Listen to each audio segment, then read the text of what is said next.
Step on how to format a computer. Step 1. Backup your hard drive. Step 2. Choose your reference installation method. Step 3. Insert the disk into the CD drive. Step 4. Wait for the drive the load. Step 4. Wait for the disk to load. Step 5. Let the computer complete the installation. Step 6. Restart the computer. Step 7. Install a fresh system. Step 8. Complete our format process.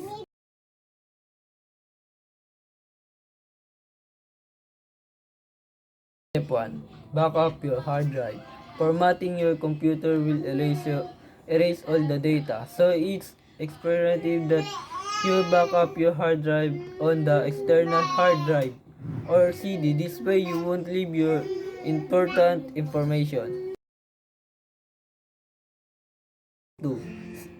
Choose your reference installation method. The manufacturer provide you with the method of the installation.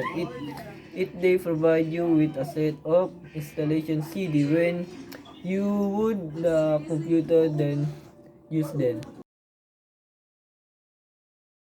Step 3. Insert the disk into the CD drive. Once you insert the operating system disk into the CD and DVD drive, it will auto-run select the opponent you wish to use install a new copy of.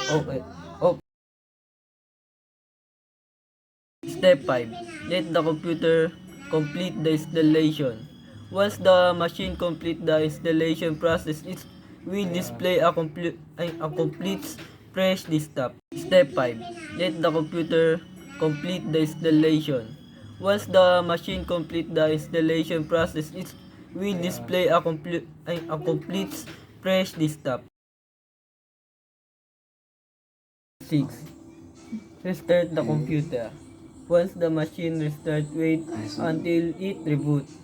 While it is rebooting, press the F10 button. It will lead you the restore or repair or options. Step 7. Install a fresh system. The restore or repair options.